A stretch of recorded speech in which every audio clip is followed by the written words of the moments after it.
Bom dia. Mais uma vez, bom dia. Os papais que têm os seus filhos no Ministério Infantil podem subir agora com as crianças. Vai ter um tempo especial em comemoração ao Dia dos Pais. E eu quero pedir para nós que vamos ficar aqui, que você faça a gentileza de colocar o seu celular no modo avião. E não se preocupe, hoje nós vamos ter bastante conteúdo aqui, projetado e falado. Não se preocupe em anotar tudo que vai ser colocado aqui ou em fotografar, porque depois nós iremos disponibilizar os PowerPoints. Então, se você perder alguma coisa, depois você vai ter acesso, nós vamos mandar aí no nosso grupo do WhatsApp, ok? Semana passada, o Tiesco compartilhou sobre o desafio que foi para ele falar numa única mensagem sobre um tema tão extenso e tão profundo como Deus Pai. E eu me sinto igualmente desafiado hoje. Não sei se o meu tema tem um grau de dificuldade maior ou igual, mas hoje eu vou falar sobre um tema simples e fácil de entender, que é a Trindade. Claro que eu estou sendo irônico aqui, né? O Tiesco me disse, olha, eu não saio daqui sem entender a doutrina da Trindade. Eu disse para ele, então você contrata um caminhão de mudança, traz todos os teus móveis para cá, que você vai, a partir de hoje, você vai morar dentro da aliança, porque você não vai sair daqui entendendo plenamente, pelo menos, a doutrina da Trindade. E eu queria recapitular um pouco daquilo que o Tiesco também falou na semana passada sobre confissão de fé. O que é uma confissão de fé? Nós estamos fazendo uma série de mensagens sobre a nossa confissão de fé e em breve aí nós vamos receber um folheto com a nossa confissão de fé por escrito. O que é uma confissão de fé? Ela é uma declaração daquilo que a nossa igreja crê. E por que ter uma confissão de fé? A confissão de fé é uma coisa muito comum, a maioria das igrejas tem a sua. Para que ter uma confissão de fé? Primeiro, para nós termos certeza ou clareza daquilo que nós cremos nas questões centrais da nossa fé. Então, para que fique claro, o que a Aliança Bíblica de Caxias do Sul Centro crê? Então, a confissão de fé, ela tem esse propósito. E a confissão de fé, ela não pretende ser nem completa, nem exaustiva. Ou seja, talvez quando você receber o material, você vai dizer assim, nossa, mas é só isso. Né? Uma coisa razoavelmente assim, breve. E as confissões de fé normalmente são assim, ela não precisa ser completa, ela não precisa ser exaustiva, não precisa tratar de todos os temas, e não de todos os temas de forma o mais completa possível, senão nós não entregaríamos um folheto para vocês, mas nós entregaríamos um livro desse tamanho, dessa grossura, maior que a sua Bíblia, provavelmente. Então, esse é o propósito da confissão de fé, ter clareza nas questões centrais. Só para citar dois exemplos, o Tiesco também falou sobre isso. Nós temos o Credo dos Apóstolos, que, por sinal, não foi escrito na época dos apóstolos, apesar de ter esse nome. Estima-se que ele seja ali do século VI. O Credo dos Apóstolos, que não é um credo da Igreja Católica, é um credo da Igreja Cristã. Creio em Deus Pai Todo-Poderoso e assim por diante. O Credo dos Apóstolos, ele é uma confissão de fé. E outro exemplo do século XVII, a Confissão de Fé de Westminster, essa confissão de fé que foi elaborada na cidade de Westminster, na Inglaterra, que é a clássica confissão de fé dos presbiterianos. Essa sim é bem mais longa, de 1647. Mas essa é apenas uma introdução. Hoje o nosso tema é a Trindade, e eu quero, assim, de uma maneira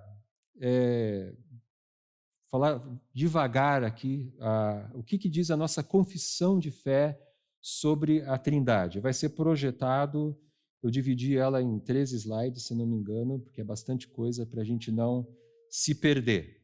Então, o que diz a nossa confissão de fé sobre a Trindade.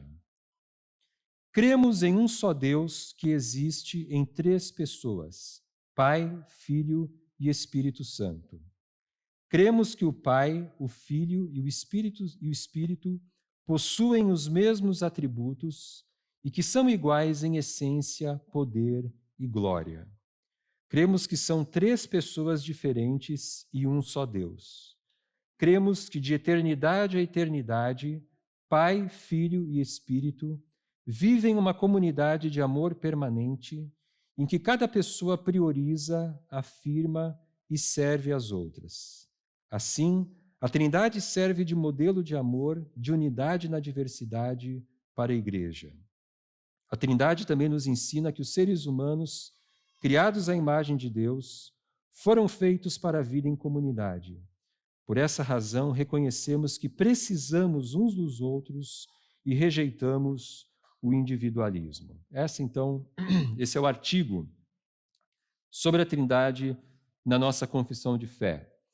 A Bíblia não usa o termo Trindade, e não há nenhum problema nisso. A Bíblia também não usa outros termos que com certeza nós encontramos nela. Por exemplo, a própria palavra teologia é uma palavra que você não encontra na Bíblia, mas evidentemente que a Bíblia fala de teologia. E a mesma coisa nós poderíamos falar, por exemplo, sobre escatologia. É um termo que não existe na Bíblia, mas com certeza nós encontramos escatologia na Bíblia. E a igreja cristã, ela cunhou a palavra Trindade para descrever o que a Bíblia fala sobre Deus. Que há um só Deus em 3 pessoas, Pai, Filho e Espírito Santo. E nós encontramos vários textos que nós podemos chamar de textos trinitários na Bíblia. Por exemplo, Mateus 28, 19, Romanos 8, 11, 1 Coríntios 12, 2 Coríntios 13, Gálatas 4, de 4 a 7. E depois eu quero encorajar você a, em sua casa, abrir essas passagens, ler esses textos. E esses textos não são todos os textos que falam sobre a Trindade na Bíblia, mas o que eu quero ler com vocês agora é o texto mais longo e mais significativo que nós encontramos sobre a Trindade na Bíblia, que é o texto de Efésios, capítulo 1, versículos de 3 a 14. Então, quero convidar você agora para abrir a sua Bíblia lá em Efésios, capítulo 1, versículos de 3 a 14.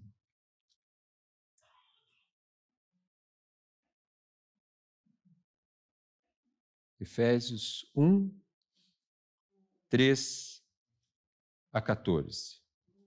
Diz assim a palavra de Deus: Bendito seja o Deus e Pai de nosso Senhor Jesus Cristo, que nos abençoou com todas as bênçãos espirituais nas regiões celestiais em Cristo. Porque Deus nos escolheu nele antes da criação do mundo, para sermos santos e irrepreensíveis em sua presença. Em amor nos predestinou para sermos adotados como filhos por meio de Jesus Cristo, conforme o bom propósito da sua vontade, para o louvor da sua gloriosa graça, a qual nos deu gratuitamente no amado. Nele temos a redenção por meio de seu sangue, o perdão dos pecados, de acordo com as riquezas da graça de Deus, a qual ele derramou sobre nós com toda a sabedoria e entendimento, e nos revelou o mistério da sua vontade, de acordo com o seu bom propósito, que ele estabeleceu em Cristo, isto é, de fazer convergir em Cristo todas as coisas, celestiais ou terrenas, na dispensação da plenitude dos tempos. Nele fomos também escolhidos, tendo sido predestinados conforme o plano daquele que faz todas as coisas, segundo o propósito da sua vontade, a fim de que nós, os que primeiro esperamos em Cristo, sejamos para o louvor da sua glória. Quando vocês ouviram e creram na palavra da verdade, o evangelho que os salvou, vocês foram selados em Cristo com o Espírito Santo da promessa, que é a garantia da nossa herança até a redenção daqueles que pertencem a Deus, para o louvor da sua glória. Esse texto...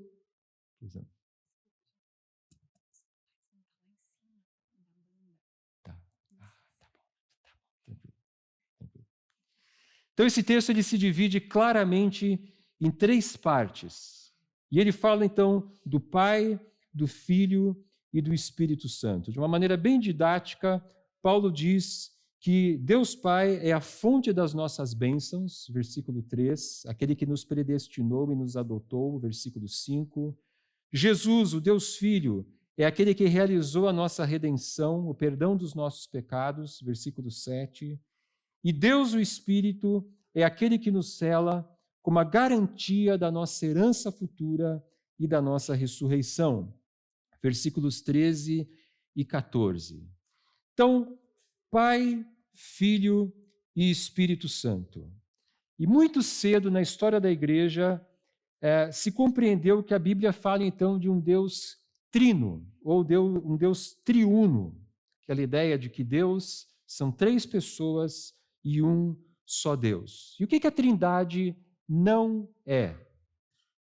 A Trindade não significa que Deus é um só e que ele se manifesta como Pai, ou como Filho, ou como Espírito Santo em diferentes momentos, como se Deus tivesse 3 máscaras. Então, num determinado momento, ele se apresenta com a máscara de Deus Pai, num outro momento, com a máscara do Deus Filho, num outro momento, com a máscara do Deus Espírito, mas ele é uma pessoa só que se manifesta de formas diferentes. A Trindade não é isso.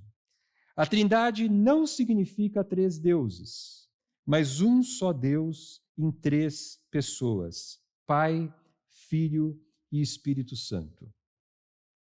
E como é o relacionamento entre as pessoas da Trindade?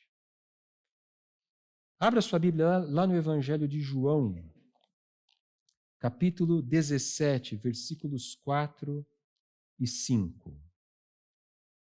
João, capítulo 17, versículos 4 e 5. Jesus diz: Eu te glorifiquei na terra, completando a obra que me deste para fazer. E agora, Pai, glorifica-me junto a ti com a glória que eu tinha contigo antes que o mundo existisse. E olha também agora João capítulo 16, aí do ladinho, versículos 13 a 15. João 16, 13 a 15. Mas quando o Espírito da verdade vier, ele os guiará a toda a verdade. Não falará de si mesmo, falará apenas do que ouvir e lhes anunciará o que está por vir. Ele me glorificará, porque receberá do que é meu e o tornará conhecido a vocês. Tudo que pertence ao Pai é meu, por isso eu disse que o Espírito receberá do que é meu e o tornará conhecido a vocês. Como que as pessoas da Trindade se relacionam?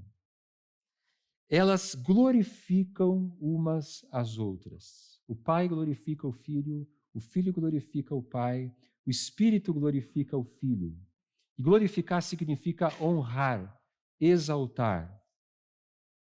O filósofo Cornelius Plantinga, ele descreve a Trindade da seguinte maneira: as pessoas dentro de Deus exaltam umas às outras, têm comunhão umas com as outras, submetem-se umas às outras.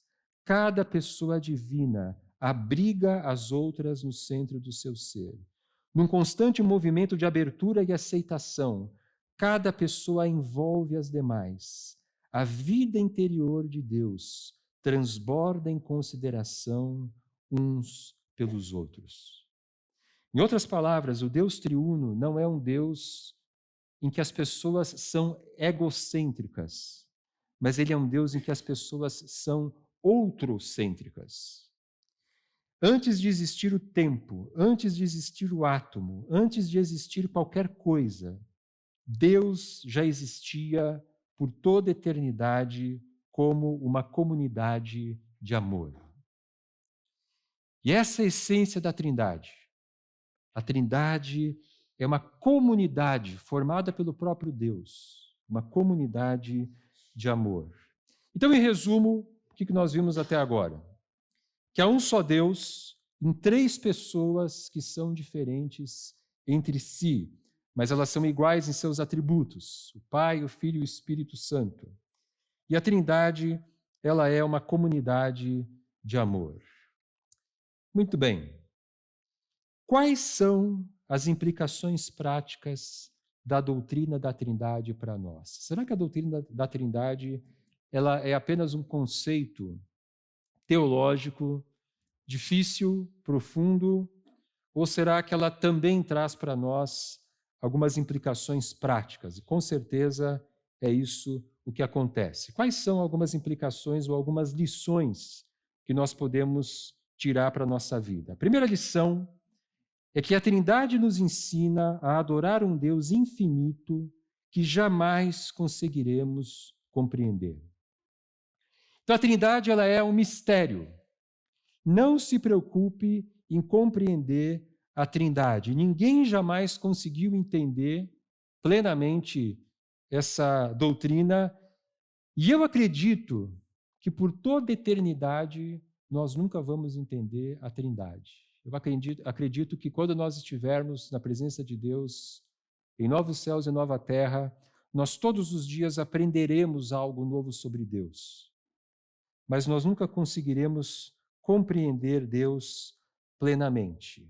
E o fato é que nós não precisamos entender Deus plenamente, nós não precisamos entender a Trindade, nós não precisamos entender algo para acreditarmos na existência de algo ou para nos relacionarmos com algo. Por exemplo, nós cremos na existência do átomo, mas ninguém nunca viu um átomo. O átomo ele é tão pequeno que ele não é visível nem através do microscópio. Mas o fato dos cientistas não conseguirem ver um átomo não significa que o átomo não existe. A ciência de ponta ela nada mais é do que a tentativa de você explicar fenômenos que muitas vezes você não consegue entender ou você não consegue enxergar. Se a ciência faz isso em relação à natureza, você imagine então nós em relação a Deus, que é infinito. Deus é infinito, nós somos finitos. Imagine você, nós tentarmos pegar todo esse prédio e colocar todo esse prédio dentro desse copo. É óbvio que isso é impossível. E da mesma maneira, é impossível nós pegarmos um Deus infinito e colocarmos esse Deus dentro das nossas mentes finitas. E a Bíblia é um livro feito de mistérios. Não é apenas a Trindade que é um mistério para nós. Outras coisas também são um mistério. Quando eu falo mistério, é mistério no sentido de coisas que sempre estarão além da nossa capacidade de compreensão. Nós nunca entenderemos a Trindade, assim como nós nunca entenderemos como Deus pode ser onisciente, como Deus pode ser onipresente, como Deus pode ser onipotente, como Deus pode estar em todos os lugares, ter todo o poder, saber todas as coisas. Nós jamais compreenderemos essas coisas. E o que fazer diante do mistério? Um velho teólogo disse: mistérios são como penhascos. Podemos não conseguir escalar um penhasco alto demais, mas podemos permanecer diante dele, tocá-lo e louvar sua beleza. Quando nós estamos diante de um paredão, sem nenhum instrumento, sem nenhum recurso para subir esse paredão, é um paredão intransponível. Nós podemos tocá-lo e nós podemos admirá-lo. A mesma coisa acontece com Deus. Como diz 2 Samuel 7:22, quão grande és tu, ó soberano Senhor! Não há ninguém como tu, nem há outro Deus além de ti, conforme tudo o que sabemos. Então, diante do mistério da Trindade, nós só temos duas coisas a fazer: nos maravilharmos diante desse Deus incompreensível e adorarmos a esse Deus que é infinitamente maior do que a nossa compreensão. Então, essa é a primeira lição prática que nós temos. A Trindade nos ensina a adorar um Deus infinito que nós jamais conseguiremos compreender. Aliás, se nós conseguíssemos compreender Deus, Deus não seria Deus. A segunda lição, a Trindade nos ensina que nós fomos feitos para viver em comunidade. Mais do que uma doutrina, a Trindade, ela é um modelo para nós. Ela nos convida a dizermos não ao individualismo, não ao isolamento, não à ideia de que nós não precisamos dos outros. Eu me basto e não preciso de ninguém. Na verdade, o ser humano, criado à imagem de Deus, ele foi criado para viver em comunidade. O ser humano é um ser social. E quando Deus nos salva, Ele nos salva como indivíduos. Quando nós cremos no Evangelho, que Cristo morreu pelos nossos pecados, e nós entregamos a nossa vida a Cristo, essa é uma decisão individual. Mas Deus nos pega individualmente e nos coloca dentro de uma comunidade, a igreja. No Antigo Testamento havia a comunidade de Israel. Deus sempre trabalha com indivíduos, mas dentro do contexto de um povo. No Novo Testamento nós temos a igreja. 1 Coríntios 12, 26, 27. Quando um membro sofre, todos os outros sofrem com ele. Quando um membro é honrado, todos os outros se alegram com ele. Ora, vocês são o corpo de Cristo e cada um de vocês individualmente é membro desse corpo. Então, a Trindade é um modelo para a igreja. Nós fazemos parte de uma comunidade. É por isso que na Aliança nós valorizamos a celebração, a célula e o discipulado.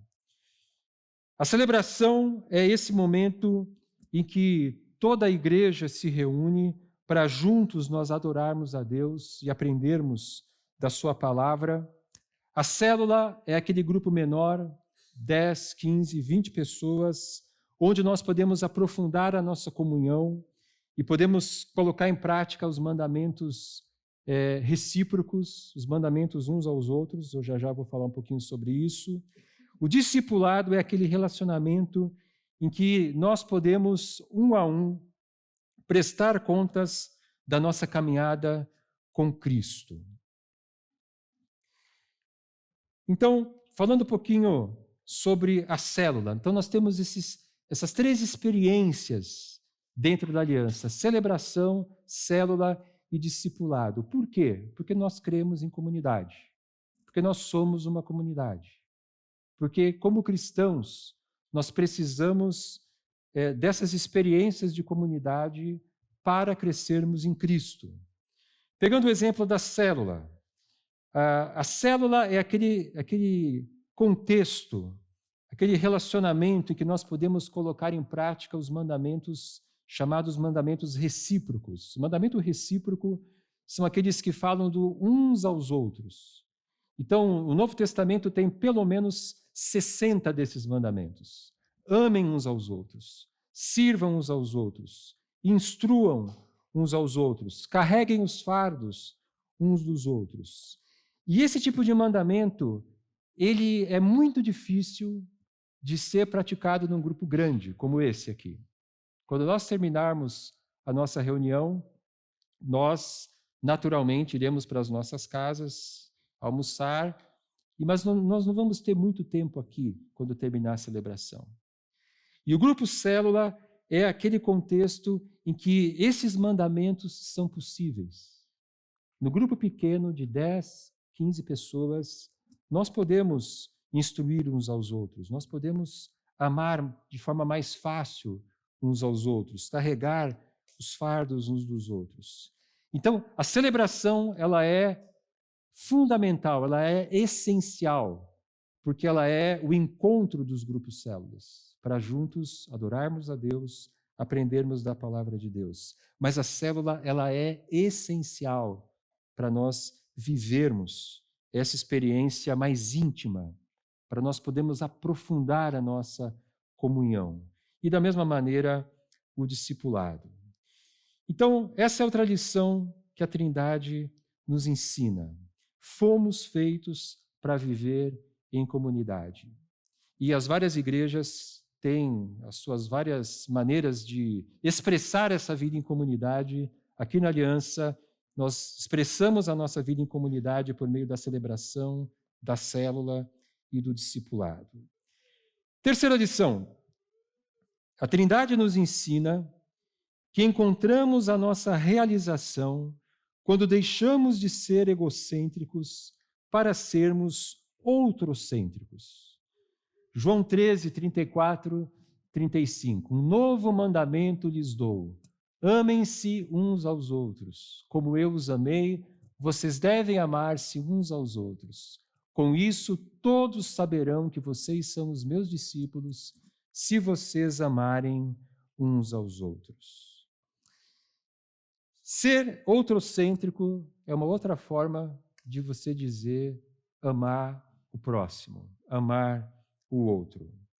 O Timothy Keller, no seu livro A Cruz do Rei, ele descreve assim a Trindade. O Pai, o Filho e o Espírito caracterizam-se em sua essência por um amor que se doa pelo outro. Nenhuma pessoa da Trindade insiste para que as demais girem em torno dela.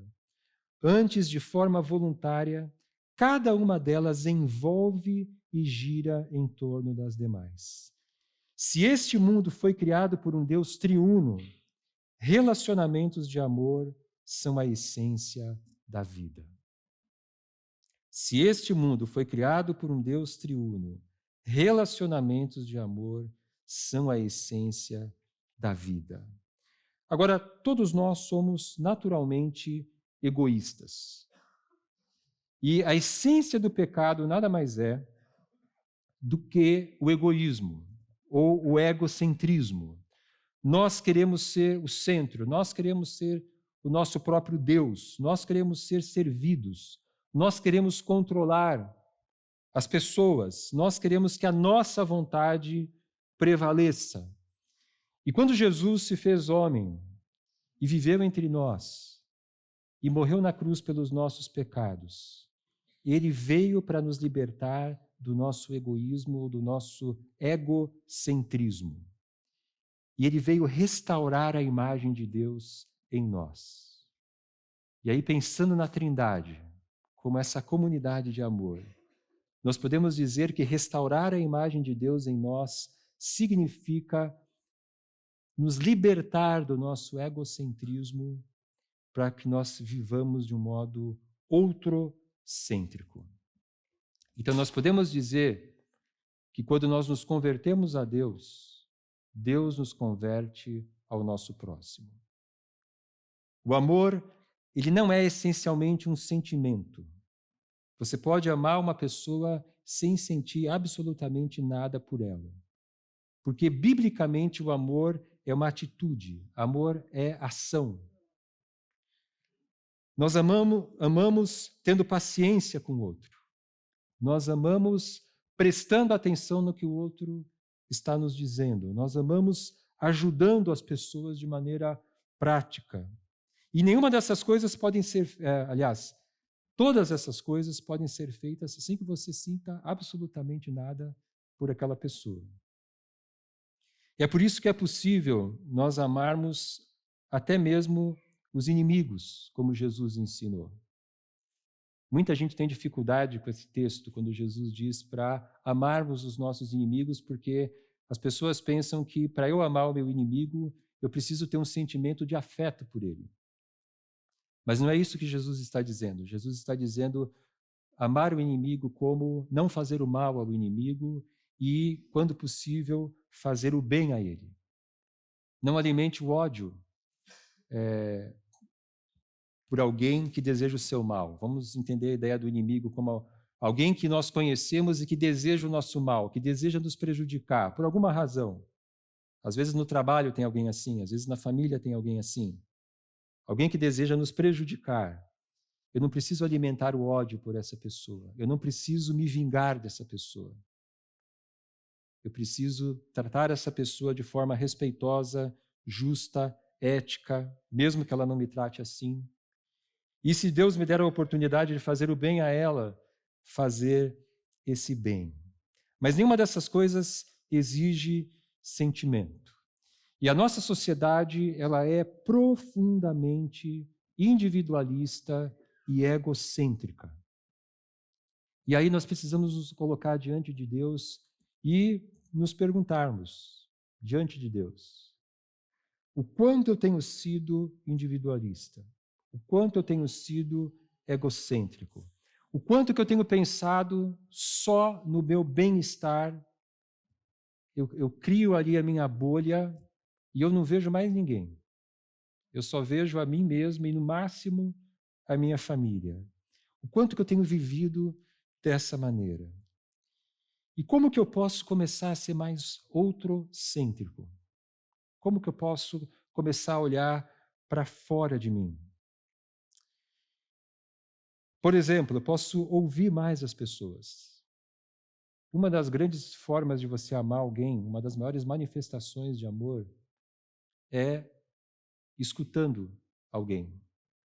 Eu não sei se você já teve essa experiência, eu já tive, de estar com alguém e de repente me dar conta, quando eu estou abrindo meu coração e falando de coisas que eu preciso ou desabafar ou compartilhar, e você percebe que a pessoa está prestando atenção no que você está dizendo, levando a sério o que você está dizendo, a gente se sente amado.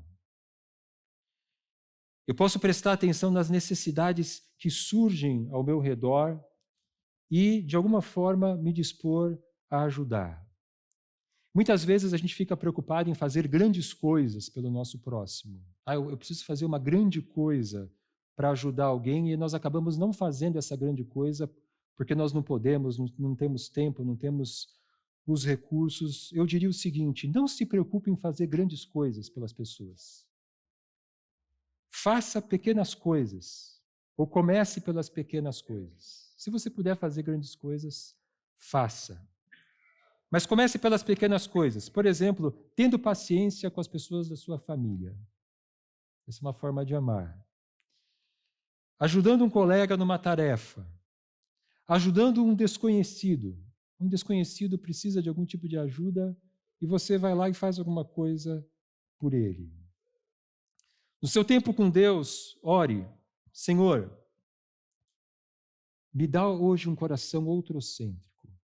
Me dá no dia de hoje um coração voltado para o meu próximo. Abre os meus olhos, que eu consiga sair dessa minha bolha, do meu egoísmo, e que eu consiga perceber as pessoas, e que eu consiga servir as pessoas. Essa é a terceira lição. Em uma sociedade profundamente individualista, a Trindade nos desafia a sermos outrocêntricos. E a quarta e última lição: a Trindade é o nosso modelo de unidade na diversidade. A nossa declaração de fé, a nossa confissão de fé, ela diz assim: a Trindade serve de modelo de unidade na diversidade para a Igreja. Vamos lembrar ali de Efésios capítulo 1, versículos 3 a 14. O Pai é aquele que abençoa, predestina e adota. O Filho é aquele que traz a redenção, que traz o poder dos pecados. O Espírito é aquele que nos cela e que garante a nossa redenção. Então, existe diversidade na Trindade. Cada pessoa é diferente da outra e cada pessoa realiza a sua função. Isso é diversidade. Mas existe também unidade na Trindade. Um só Deus trabalhando na realização do seu propósito. Então, eles são diferentes, eles realizam coisas diferentes, mas eles têm um único propósito. Agora, abra sua Bíblia em Romanos, capítulo 12, e nós vamos ler apenas os versos 3 a 8. Romanos, capítulo 12, versos 3 a 8.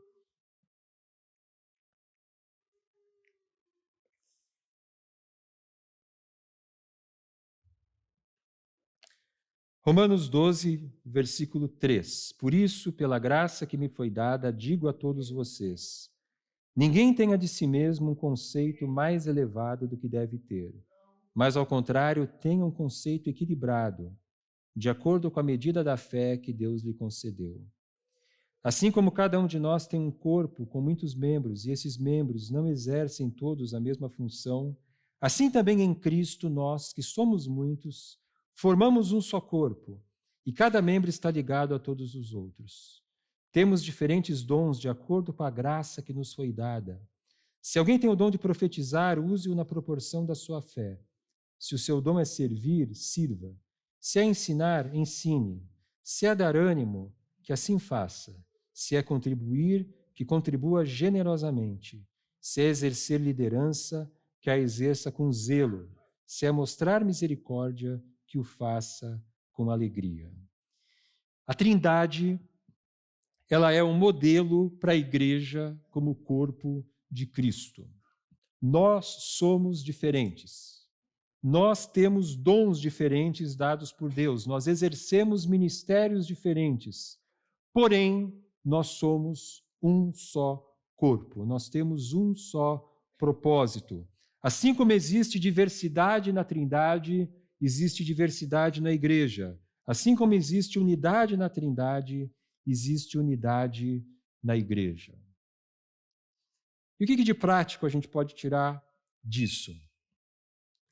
Primeiro, nós não podemos ser competitivos na igreja. Existem pessoas que são competitivas. Então, elas querem mostrar que elas são melhores que as outras, que elas fazem mais que as outras. Não podemos ser assim na igreja, porque quando nós somos competitivos, nós queremos chamar atenção para nós. E nós não estamos aqui para chamar atenção para nós. Nós estamos aqui para chamar atenção para Cristo. Nós não estamos na igreja para aparecer mais que os outros. Nós não devemos usar o nosso ministério como uma plataforma para trazer glória para nós mesmos. Versículo 3. Ninguém tenha de si mesmo um conceito mais elevado do que deve ter, mas, ao contrário, tenha um conceito equilibrado, de acordo com a medida da fé que Deus lhe concedeu. Então, a palavra de Deus está dizendo para nós o seguinte: baixe a sua bola. Você não está aqui para aparecer. Você está aqui para que Cristo apareça. Não faça comparações, não se autoelogie, não despreze o ministério do outro. Nós estamos na igreja para servir com os dons que Deus nos deu e para reconhecer o valor dos nossos irmãos. Deus, pela sua graça, nos deu dons, nos deu ministérios. Se eu estou servindo nesse ministério, não importa qual, é porque Deus me deu essa graça. E reconhecer o valor dos nossos irmãos, reconhecer o ministério dos outros. Na Trindade, cada pessoa glorifica a outra, cada pessoa honra a outra. Então, nós estamos aqui para honrarmos uns aos outros. Paulo cita aqui uma lista de dons, e essa lista não é completa. Aliás, nenhuma lista de dons no Novo Testamento é completa. Cada membro é importante, não importa a sua função. Se é estar aqui na frente de todos ensinando, se é arrumar as cadeiras, limpar o chão, não existe dom mais importante que o outro. Diante de Deus, todos os dons são importantes. Nós precisamos de todos os dons. Alguns de nós terão dons mais públicos, serão vistos. Outros terão dons que não são públicos, como servir, dar ânimo, que é o dom de encorajamento, que é uma coisa que a gente faz individualmente. Mostrar misericórdia, que é o dom de ajudar pessoas. E tanta coisa acontece, não só no fim de semana. 98% dos dons se manifestam durante a semana na célula ou no nosso relacionamento individual, quando ninguém está vendo, mas nós estamos ali exercendo o dom, e Deus está vendo, e Deus está sendo honrado. Deus usa cada membro do corpo. A unidade na diversidade da igreja é um reflexo da unidade na diversidade da Trindade. Então, qual é o seu dom? Exercite o seu dom. Mas, Olavo, eu não sei qual é meu dom. Eu tenho dificuldade de descobrir o meu dom. Será que Deus não vai me usar? Deus vai usar você, mesmo que você não saiba qual é o seu dom. A dica é a seguinte: ore e diga: Deus, abre os meus olhos, o que eu posso fazer para ajudar? E vai ajudar. Provavelmente você vai descobrir o seu dom. Porque a gente descobre o dom não fazendo teste de dom, né? Apesar de que ajuda também, mas a gente descobre o dom mesmo quando a gente começa a servir. E aí você descobre que você gosta muito de arrumar as cadeiras, você gosta de limpar o ambiente, você gosta de ajudar a fazer uma mudança. Bom, talvez você tenha dom de servir. Você é alguém que contribui regularmente com a aliança, mas você gosta muito de contribuir e você contribui mais do que aquilo que seria o normal, vamos dizer assim. E você, quando vê uma necessidade material, você gosta de contribuir com aquela necessidade, com aquela pessoa, você tem prazer nisso. Talvez você tenha dom de contribuição. E detalhe, o dom de contribuição não é um dom de pessoas ricas. Eu conheço pessoas que têm um orçamento limitado e que têm o dom de contribuição. E assim por diante. Então, se você não sabe qual é o seu dom, comece a servir. Para concluir, já estou falando há 40 minutos, obrigado pela paciência, mas é conhecido sobre a Trindade, então tem que demorar um pouquinho mais que o normal. Mas para concluir, eu quero citar um outro texto do Timothy Keller, do seu livro A Cruz do Rei. Por que um Deus trino criaria o mundo? Se ele fosse um Deus unipessoal é aquele Deus que ele fosse uma pessoa só, o Deus dos muçulmanos. Os muçulmanos, eles acreditam que Alá não é uma trindade, Alá é uma pessoa só. Se o nosso Deus fosse um Deus unipessoal, você poderia dizer, bem, Deus criou o mundo para que ele tivesse seres que o amassem e o adorassem e lhe trouxessem alegria. Então, um Deus unipessoal, ele seria um Deus solitário. E ele criaria os anjos, ele criaria os seres humanos para que ele não se sentisse sozinho no universo. Mas o Deus Trino já tinha tudo isso. E em si mesmo ele recebia amor de uma forma muito mais pura e poderosa do que os seres humanos poderiam lhe dar. Então, por que Deus nos criaria? Há somente uma resposta. Deus deve ter nos criado não para receber alegria, mas para dar alegria. Então, o Deus Trino, ele nos criou para nos amar. Ele já tinha amor dentro de si. Ele nos criou para nos amar. O Deus Trino nos criou para vivermos em comunidade uns com os outros, em comunidade com esse próprio Deus. O Deus Trino nos criou para amarmos como Ele ama, para que sejamos outrocêntricos. Então, a doutrina da Trindade, ela não é uma doutrina fria, ela não é uma doutrina irrelevante, distante da nossa vida. A doutrina da Trindade é um modelo de amor que serve para seguirmos diariamente nas nossas famílias, no nosso trabalho, na nossa igreja, na nossa sociedade. Então, quando você pensar na Trindade, lembre-se disso. A Trindade é um mistério. A Trindade é uma comunidade de amor. E a Trindade é um modelo para nós. E que Deus nos capacite a viver dessa maneira. Feche seus olhos, vamos orar. Obrigado, Senhor, pela Tua palavra. que nos mostra um Deus que nós não podemos compreender. Um Deus grande demais, um Deus que para nós é e será sempre um mistério. Mas nós te adoramos, Senhor, como Pai, Filho e Espírito Santo. Nós nos maravilhamos diante da tua grandeza, nos maravilhamos diante dessa comunidade de amor que é a Trindade.